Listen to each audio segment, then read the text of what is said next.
મિત્રો ઘણીવાર એવું બનતું હોય છે કે લોકો દારૂ પીતા હોય છે ને, તો દારૂ પીધા પછી અમુક લોકોને પોતપોતાની ગર્લફ્રેન્ડ એટલે કે એક્સ ગર્લફ્રેન્ડ યાદ આવી જતી હોય છે, પોતાની પ્રેમિકા. અને પછી દારૂ પીધા પછી દારૂના નશામાં એ છોકરો તેની પ્રેમિકાને, તેની એક્સ ગર્લફ્રેન્ડને ફોન કરતો હોય છે.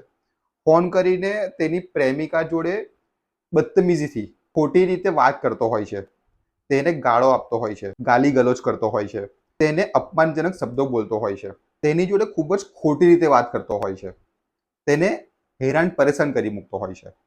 તો આવું કરો અને તમારી એક્સ ગર્લફ્રેન્ડ પોલીસ સ્ટેશનમાં ફરિયાદ દાખલ કરે તો તમારી વિરુદ્ધમાં ભારતીય ન્યાય સંહિતા 2023 સેક્શન 79 હેઠળ ગુનો દાખલ થઈ શકે છે. તમને 3 વર્ષ સુધીની સજા પણ થઈ શકે છે.